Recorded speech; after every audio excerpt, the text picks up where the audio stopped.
Hi everybody, my name is Scarlett and welcome to my YouTube channel.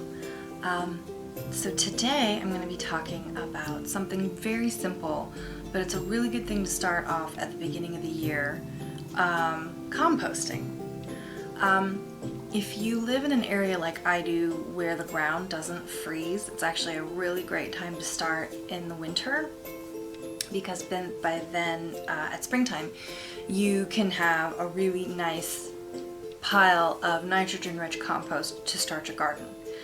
So I just want to get a little bit into how to start a compost pile, what you can and cannot compost, and then I'm going to show you my compost pile, which is nothing fancy, but it serves its purpose. And so how do you start? How do you start composting? Honestly, the best way to start is very simply just find a good spot in your yard. Unfortunately, it does require having some land. I don't have a lot of land. I don't even have a quarter of an acre of land, so we have a very small lot here. But I found a nice corner of my yard where I could kind of fence it off and begin to put my compostable items.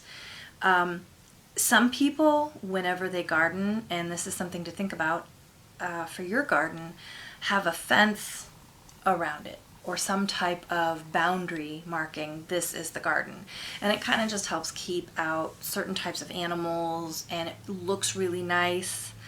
I've seen gardens with little short fences around them, and it's just very charming.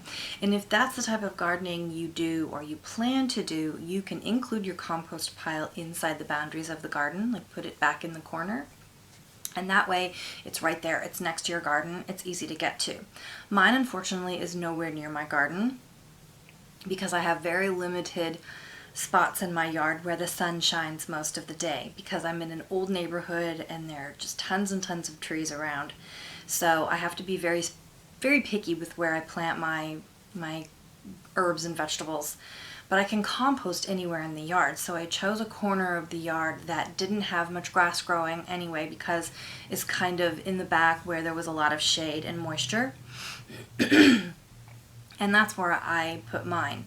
So I do have to haul stuff over to the garden, but again, my yard's not too big, so it works out.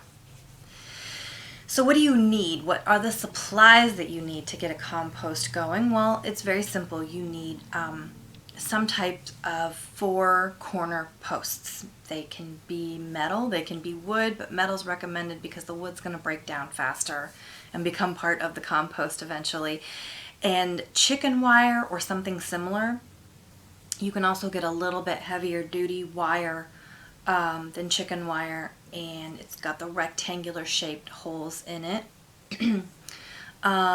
You're going to need a hammer, wire cutters, and then some type of fastener to keep the chicken wire or whatever you choose to use onto the pole so it doesn't fall off. This is really the easiest way to get it started, and you can get all this at either your local hardware store or your local farm supply store. We have a place here in town in this region called Rural King, and it's a farm and feed supply store, but everybody shops there, and you can get all sorts of gardening supplies and things of that nature. So look at places like that. But if you don't live near farm country and you don't have a farm supply store, a hardware store is going to be your best bet. So once you find your spot, obviously, right, you're going to mark off the area you want to make your compost, and then you're going to put the posts in at the 4 corners, wrap the wire around the posts as tightly as you can, cut it to the appropriate size, and fasten it off, right? Simple.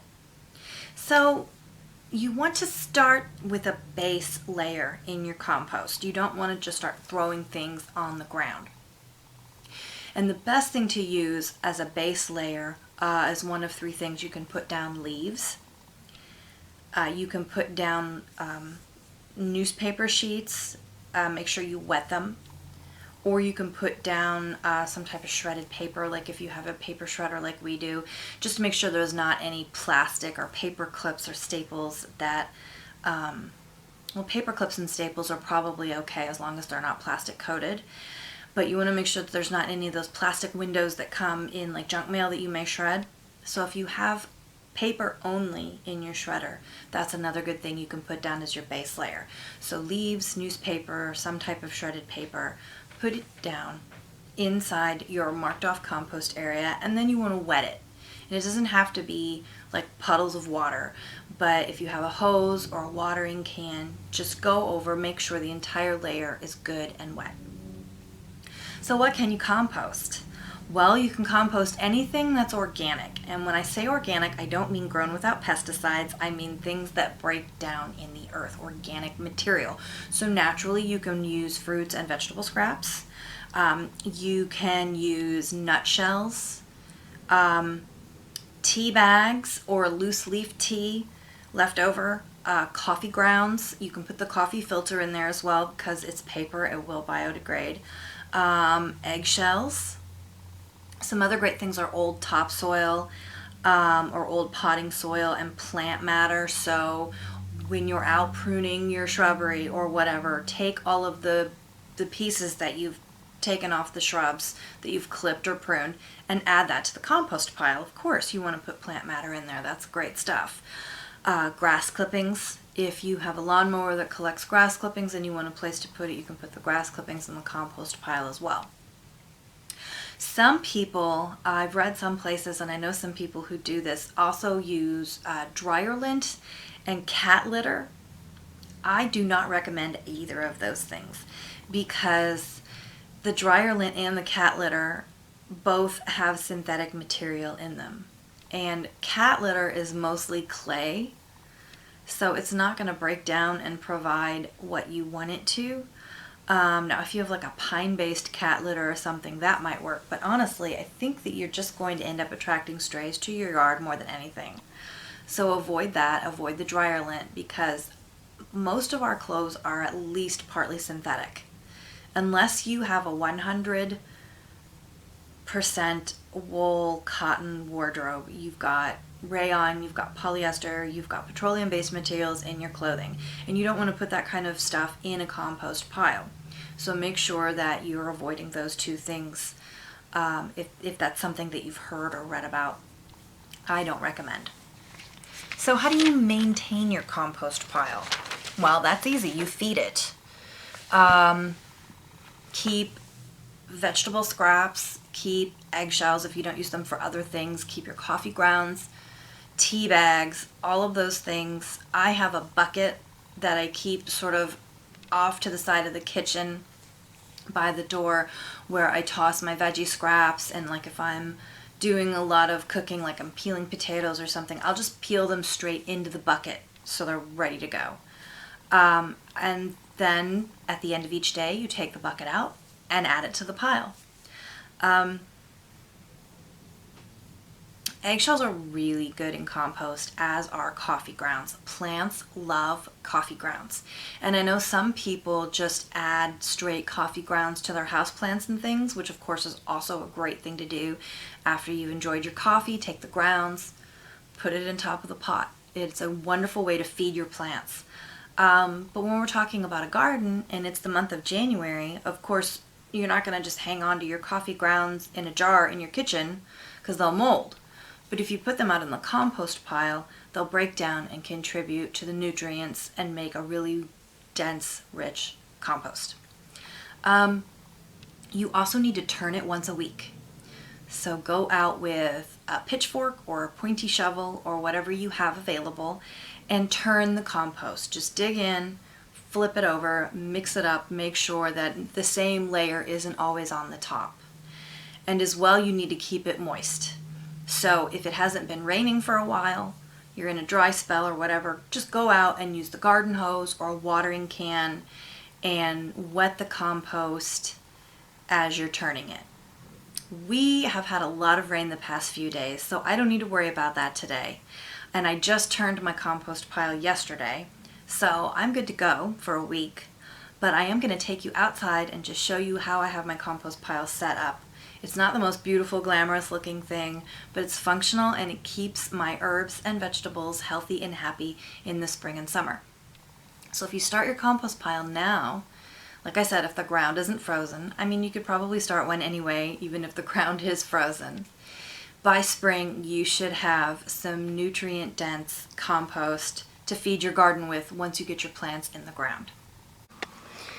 All right, so I'm gonna get my boots on and my coat because we're finally having some cooler weather after weeks of 70 degrees. No white Christmas for us. And then we'll head outside. Okay, so I've got my bucket of plant matter that's next to the litter box. I know, wonderful place to have it in our pantry.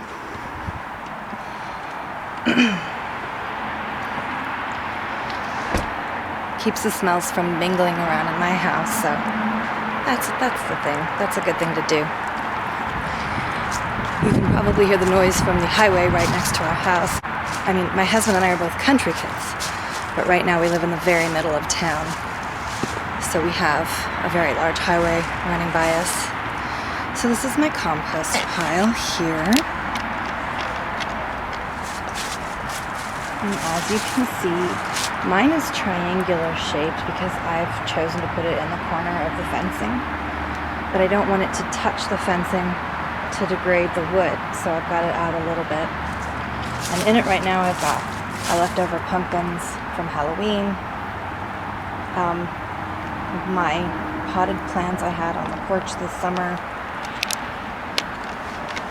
I dumped in there when they died, and now I'm going to dump in some pomegranate and orange peels and some tea leaves. And I will continue to add to it every day through the week, and then on Saturday I'll go out and turn it. And if it hasn't rained, which is highly improbable, I will add some water to it. Yeah, so that's basically composting 101. I hope you got some information from this, and I hope you're ready to get your compost started.